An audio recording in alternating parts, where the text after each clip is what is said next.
사랑하는 초업제의 성도 여러분, 반갑습니다. 김정민 목사입니다. 오늘은 2024년 2월 8일 목요일 아침입니다. 명절을 코앞에 둔 하루 전이죠.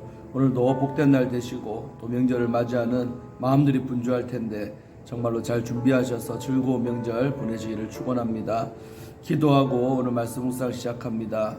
하나님 아버지 감사합니다. 간밤에도 주님 품 안에서 저희들을 지켜주시고 이렇게 새날을 맞이하게 하시니 감사합니다.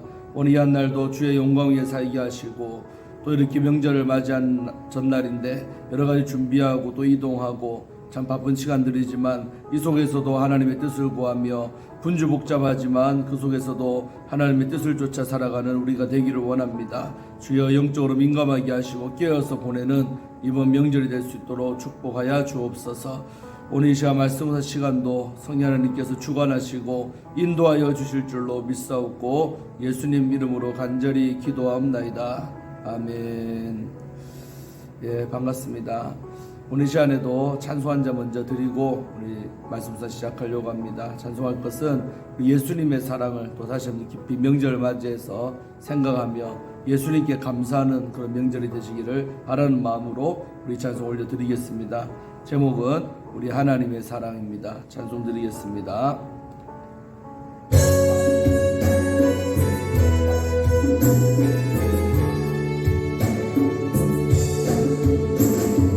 하나님 우리를 사랑하사 속죄물로 아들 보내셨네.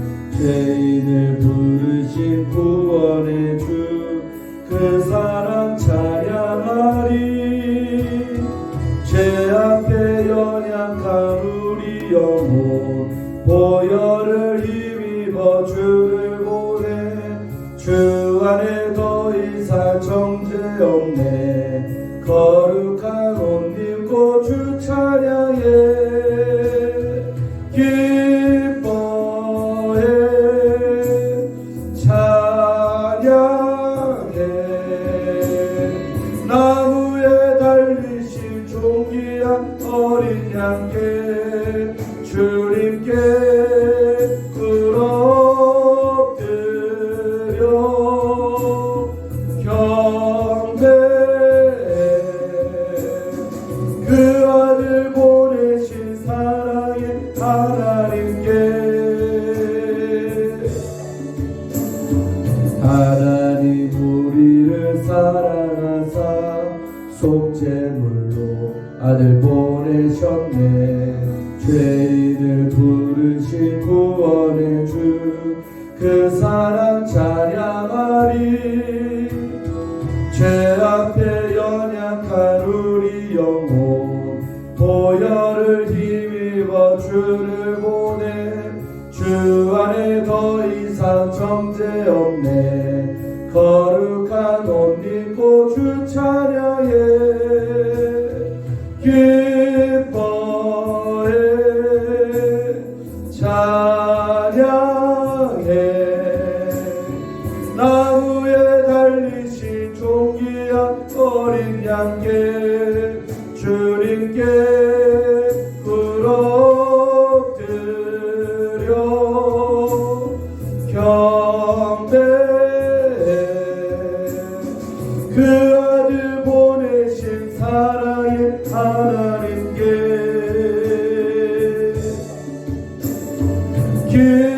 기뻐해 예배해. 나무에 달리신 존귀한 어린 양께 주님께 엎드려 경배해. 그 아들 보내신 사랑의 하나님께. 아멘. 사랑하는 성도 여러분, 그렇습니다.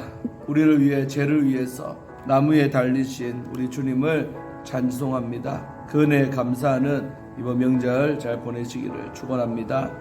자, 오늘 함께 말씀 묵상하실 본문은 우리 사무엘상 우리 30장입니다. 1절부터 오늘 10절까지의 말씀을 함께 묵상하도록 하겠습니다. 제가 읽어드리겠습니다. 이 말씀은 하나님의 말씀입니다. 다윗과 그의 사람들이 사흘 만에 시글락에 이른 때에 아말렉 사람들이 이미 네겝과 시글락을 침노하였는데 그들이 시글락을 쳐서 불사르고 거기에 있는 젊거나 늙은 여인들을 한 사람도 죽이지 아니하고 다 사로잡아 끌고 자기 길을 갔더라. 다윗과 그의 사람들이 성읍에 이르러 본즉 성읍이 불탔고 자기들의 아내와 자녀들이 사로잡혔는지라. 다윗과 그와 함께한 백성이 울 기력이 없도록 소리를 높여 울었더라. 다윗의 두 아내 이스라엘 여인 아히노암과 갈멜 사람 나발의 아내였던 아비가일도 사로잡혔더라. 백성들이 자녀들 때문에 마음이 슬퍼서 다윗을 돌로 치자 하니 다윗이 크게 다급하였으나 그의 하나님 여호와를 힘입고 용기를 얻었더라. 다윗이 아히멜렉의 아들 제사장 아비아달에게 이르되 원하건대 에봇을 내게로 가져오라. 아비아달이 에봇을 다윗에게로 가져가매 다윗이 여호와께 묻자와 이르되 내가 이 군대를 추격하면 따라잡겠나이까 하니 여호와께서 그에게 대답하시되 그를 쫓아가라. 네가 반드시 따라잡고 도로 찾으리라. 이에 다윗과 또 그와 함께한 600명이 가서 부솔 시내에 이르러 떨어진 자를 거기 머물게 했으되 고 피곤하여 부솔 시내를 건너지 못하는 200명을 머물게 했고 다윗은 400명을 거느리고 쫓아가니라. 아멘. 자, 오늘 이제 30장 말씀부터 보도록 합니다. 지난 시간에 말씀 보면 이제 하나님께서 그 블레셋 방백 네 사람의 마음을 움직여서 다윗이 전쟁터에서 떠나도록 돼버리는 것이죠. 그래서 내 동족을 향해 싸우지 않아도 되는 상황이 되고 또 아기스 왕도 설득해서 다윗을 그냥 본래 자기 있던 시글락으로 돌아가라고 평안히 가 있으라고 이렇게 전쟁터에서 빼주는 이런 놀라운 하나님의 역사를 다윗이가 경험했습니다. 아주 은혜 체험을 한 거죠. 난처했는데 이 난처함이 사라지게 우리 주님께서 환경을 바꾸셔서 또 사람들의 마음을 주장하셔서 이 난처하고 어려운 상황을 모면하게 하시고 이기게 하신 줄로 믿습니다. 자, 그러고 나서 이렇게 은혜 체험을 하고 왔는데 돌아와 보니까 엄청난 일이 벌어진 겁니다. 오늘 1절에 보니까 다윗과 그의 사람들이 사흘 만에, 그러니까 시글락하고 이 전쟁터까지 거리가 꽤나 된 것 같습니다. 그러니까 사흘 3일 만에 자기 근거지인 이 시글락이라는 도시로 돌아왔습니다. 와봤더니 세상에 어떤 일이 벌어져 있습니까? 비운 사이에 남자들이 다 전쟁터 나가 있는 그 사이에 그 마을에는 정말 여자와 노약자와 어린아이들밖에 없었는데 가족들만 남아 있었는데 저 이방인들인 아말렉 사람들이 쳐들어와 가지고 이미 네겝과 시글락을 침노하였다는 말은 공격했다는 거죠. 공격하였는데 그들이 시글락을 쳐서 첫 번째 한 게 뭐냐, 그 마을 전체를 불살라 버렸다. 한번 하루아침에 와보니까 하루아침에 다 불타서 잿더미가 남아있는 마을을 보게 된 거죠. 얼마나 황당할까요? 근데 거기서 지나지 않고 2절에 거기에 있는 젊거나 늙은 여인들은 한 사람도 죽이지 아니하고 포로로 다 잡아갔다는 거예요. 그러니까 다 포로로 돼가지고 여인들은 다 끌려가 버린 거죠. 그래서 자기 길을 가버린 겁니다. 아말렉 사람들이 포로로 해가지고. 그러니까 다윗과 그 함께한 600명의 군인들이 다 보니까요 어이가 없는 거죠. 너무나도 슬프죠. 마을도 전체 불탔지요. 그 다음에 내 사랑하는 가족들도 다 없어져 버렸죠. 얼마나 여러분 다리가 힘이 쭉 빠지고 허탈한 상황 아니겠습니까? 그래서 이러러 보니까 완전히 자기들의 아내 자녀들이 다 사로잡히는 겁니다. 그래서 4절에 보니까 다윗과 그와 함께한 백성이 울 기력이 없도록 소리 높이 울었더라. 울 수밖에 없지요. 엄청난 하루아침에 세상에 갔다 왔더니 이런 엄청난 일이 벌어지고, 그리고 아마 이들의 마음에는 다윗을 믿고 따랐지만 또 그러면서도 다윗을 원망하는 마음도 생겼을 겁니다. 저 다윗을 따라 우리가 전쟁터 싸우진 않았지만 갔다 오는 바람에 이 일이 벌어졌노라고. 마을을 안 비웠으면 이렇게 약탈도 안 당했을 텐데 내 처자식들을 다 아말렉에 의해서 뺏기니까 그 원망의 화살이 전부 다 지도자인 다윗에게로 가는 거죠. 지도자가 이럴 때 얼마나 외롭고 힘들겠습니까? 자기가 뭐 일부러 이런 만든 상황도 아니지만 이런 상황이 벌어진 것입니다. 그것도 하필이면 이렇게 은혜 체험한 바로 그 다음에 돌아와서 이런 상황들. 우리도 살아가면서 크게 내가 은혜를 받았는데 돌아보니까 시험거리가 있는 거죠. 왜 그렇습니까? 마귀가 우리가 받을 은혜를 쏟게 만들려고, 그 은혜를 없애버리려고 그렇게 또 안 좋은 일도 일어날 수 있는 거예요. 그럴 때 오히려 우리는 경거망동하지 말고 감사하고 더 그럴 때 기도해야 되는데 오늘 백성들의 영성이 그만큼 안 되는 거죠. 그러니까 울 기력이 없도록 엄청나게 소리를 높여 대성통곡을 했다는 것입니다. 600명이 된 사람이 울었다고 생각해봐요. 얼마나 그 소리가 대단할지. 자, 그러고 5절에 보니까 다윗 개인적으로도 엄청난 위기입니다. 왜냐하면 다윗의 두 아내 누굽니까? 이스라엘 여인 아히노암과 갈멜 사람 나발의 아내였던 그 아비가일도 사로잡힌 겁니다. 그러니까 다윗 자신도 두 아내가 하루아침에 사라진 겁니다. 적들에 의해서 어떤 일을 할지 알 수가 없잖아요. 다윗 자신도 개인적으로 볼 때도 참 슬픈 일이 된 것이죠. 그래서 6절에 백성들이 자녀들 때문에 마음이 슬퍼서 너무 자식들 생각하니까 마음이 아프잖아요. 슬퍼서 한다는 짓이 뭐냐? 다윗을 돌로 치자고 했다는 겁니다. 저 다윗을 죽여버리자. 저딴 지도자 필요 없다. 다윗을 믿고 따랐던 결과가 이 꼴이냐 하면서 다윗을 향해 600명이 된 사람들이 다 돌로 들자 치자라고 위기가 다윗에게 찾아온 거죠. 은혜 체험 뒤에 엄청난 위기가 지금 온 줄로 믿습니다. 그래서 이렇게 됐을 때 다윗이 크게 다급했다고 성경 기록하고 있죠. 얼마나 다급합니까? 자기 편 아무도 없죠. 졸지에 돌로 쳐 죽임을 당해야 될 상황이 이르는 것입니다. 다윗이 크게 다급하였으나 그러나 그의 하나님 여호와를 힘입고 용기를 얻었더라. 이 구절에 밑줄을 끄시기 바랍니다. 시편 말씀에도 이런 구절들이 종종 나오죠. 다윗의 영성은 뭐냐? 이렇게 엄청난 위기를 맞이해도 그는 기도의 사람이요 하나님의 성령의 사람이기 때문에 이런 엄청난 다급하고 위급한 상황 속에서도 하나님을 의지했다는 거죠. 하나님께 기도하니까 그 하나님을 힘입어서 뭐가 생깁니까? 용기를 얻었답니다. 낙심하지 아니하고 용기를 얻었다. 아주 영적으로 중요한 겁니다. 그래서 우리도 인생 살아가면서 위급하고 다급한 일 만날 때 그 순간에 세상 바라보지 말고 또 상황도 바라보지 말고 하나님 앞에 엎드려 기도하시기 바랍니다. 그러면 하나님께로부터 힘도 얻고 용기가 생긴다는 거죠. 그래서 그 용기가 있어야 이 어려운 상황을 우리가 헤쳐나갈 줄로 믿습니다. 기도가 이만큼 중요한 것입니다. 기도가 있고 없고의 차이가 내가 진짜 위기를 맞이했을 때 어떻게 전개되어져 가는가를 판가름합니다.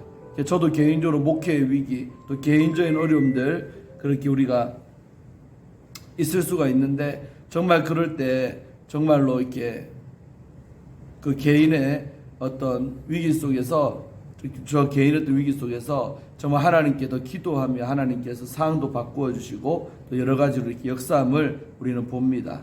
할렐루야. 사랑 성도님들도 다윗처럼 여호와를 힘입어 용기를 얻는 위기 상황 속에 특별히 기도함으로 이렇게 되시기를 주의 이름으로 축원합니다. 자, 그래서 힘을 얻었잖아요. 자, 그래서 7절에 다윗이 뭘 했느냐? 제사장을 부릅니다. 진중에 있던 바로 한 사람 남아 있었죠. 아비아달. 다윗이 아히멜렉의 아들 제사장 아비아달에게 당하지 말합니다. 원하건대 에봇을 내게로 가져오라. 에봇. 제사장이 입는 옷 아닙니까? 그 에봇을 가져오라는 거예요. 그래서 아비아달의 에봇을 다윗에게로 이렇게 가져갔다는 거죠. 자, 그랬더니 8절에 다윗이 여호와 하나님 앞에 물어봅니다. 물을 여고 이제 에봇을 가져온 겁니다.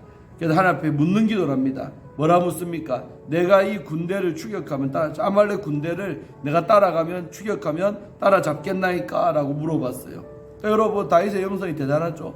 이런 위기 상황 속에서도 하나님 앞에 지금 물어보는 기도. 내가 지금 추격할까요 말까요? 움직이기 전에 먼저 기도부터 하잖아요. 이게 바로 기도의 사람입니다. 우리는 다급할 때 보면 기도하기보다는 행동이 더 빠릅니다. 그게 아니라 아무리 급해도 기도가 먼저라는 것이죠. 아무리 다급해도 기도를 먼저 하고 나서 행동이 그 다음에 가야 되는데 거꾸로 할 때가 많습니다. 먼저 행해놓고 그 다음에 안 되면 또 기도하고, 그게 아니라 먼저 급해도 기도 먼저 하시기를 축원합니다. 기도 먼저입니다. 그래서 이렇게 하나님께 묻는 기도하면 따라잡겠습니까? 라고 물어봤어요. 그랬더니 하나님께 응답이 왔는데 뭐라고 합니까? 여호와께서 그에게 대답하시되, 다윗에게 대답하시되, 그를 쫓아가라. 저 아말렉을 쫓아가라. 네가 반드시 따라잡고 도로 찾으리라. 따라잡을 뿐만 아니라 빼앗긴 처자식들 다 다시 가져올 것이다. 다시 데려올 것이다. 라고 응답을 받습니다. 얼마나 다윗이 기분이 좋겠습니까? 이런 좋은 응답을 받은 것입니다. 그래서 이에 다윗이 실행에 옮깁니다. 다윗과 그와 함께 600명이 쫓아가는 거예요. 그때부터 야, 우리 힘을 내서 추격해보자. 그래서 600명이 쫓아가는데 부솔 시내에 이르러 뒤떨어진 자를 거기 머물게 했으되, 연락이 이제 다급한 나머지 가다 보니까 지치는 사람들도 나오는 거죠. 그래서 부솔 시내까지 갔는데 거기에서 10절에 곧 피곤하여 부솔 시내를 건너지 못하는 200명은 거기에 이제 거기까지만 너희들은 여기 남아 있으라. 200명은 남기고 나머지 400명을 거느리고 부솔 시내를 건너서 저 아말렉을 쫓아갔다는 이야기입니다. 뒤에 이제 내일 11절부터 또 나머지 말씀들 보겠습니다. 뭐 뒤에 말씀 보나 안 보나 다윗이 다 도로 찼습니다. 할렐루야. 자, 여러분 보세요. 결국 다윗이 위급한 상황에서도 기도하고 묻는 기도를 하니까 응답도 받지요. 그리고 힘을 내서 쫓아가는 이런 상황이 된 줄로 믿습니다. 그래서 우리도 오늘까지 오늘 본문을 통해서 주시는 교훈은 뭐냐? 정말 우리도 인생의 위기가 늘 찾아오지요. 한 번도 아니고 연속해서 파도처럼 한 파도 넘었더니 다음 파도가 넘어오고 또 다음 파도를 넘었더니 그 다음 파도 넘어오는 게 우리의 인생입니다. 어떤 사람 말하기를 인생은 위기의 연속이라고 우리에게 늘 말하죠. 그래서 여러분 우리가 항상 기도해야 될 이유는 인생의 위기가 한 번이면 좋겠지만은 연속해서 오기 때문에 우리는 늘 기도함으로 그때그때마다 잘 넘어가야 되는 줄로 믿습니다. 그때마다 하나님의 도우심과 역사를 체험해야 우리의 믿음이 더 강해지고 또 하나님을 향한 신뢰가 더 굳건하게 될 줄로 믿습니다. 전에도 이기하신 하나님이 지금도 이기하실 거고 지금 이기하신 하나님은 앞으로도 이기하실 것이다. 이게 여러분 에베레스의 믿음 아니겠습니까? 여기까지 도우신 그 하나님이 장래에도 앞으로도 도우실 줄로 믿습니다. 그래서 그런 늘 믿음 가지고 아무쪼록 기도하기에 힘쓰는 우리 조업체의 모든 성도님들 되시기를 주의 이름으로 축원드리고 또 유튜브를 통하여서 시청하는 전국 각지에 또 세계 각지에 있는 모든 분들 축복합니다. 어디에 있든지 간에 기도는 정말로 시간과 공간을 초월해서 역사하는 능력이 있습니다. 아무쪼록 기도자 되는 여러분 되길 바라고 저도 더 열심히 기도해서 정말 기도를 통해 더 많은 영혼들을 품는 주의 종이 되도록 그렇게 하겠습니다. 열심히 저를 위해서도 기도해 주시고 또 여러분 자신을 위해서도 기도 많이 하시는 여러분 되기를 주의 이름으로 축원합니다. 기도하고 마칩니다.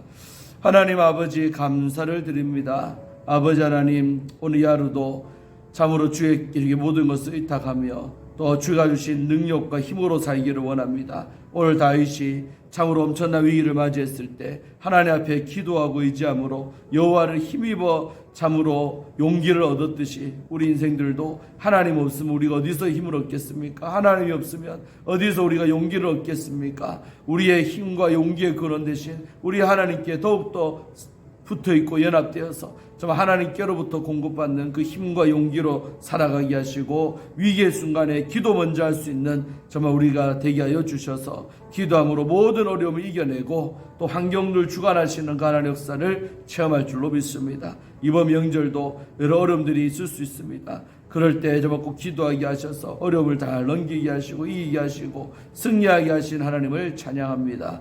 영광받아 주옵소서. 예수님 이름으로 간절히 기도합니다. 아멘. 사랑하는 성도 여러분 승리하시고 명절 직전 날인데 오늘도 좋은 날 되시고 승리하기를 주의 이름으로 축원합니다. 샬롬.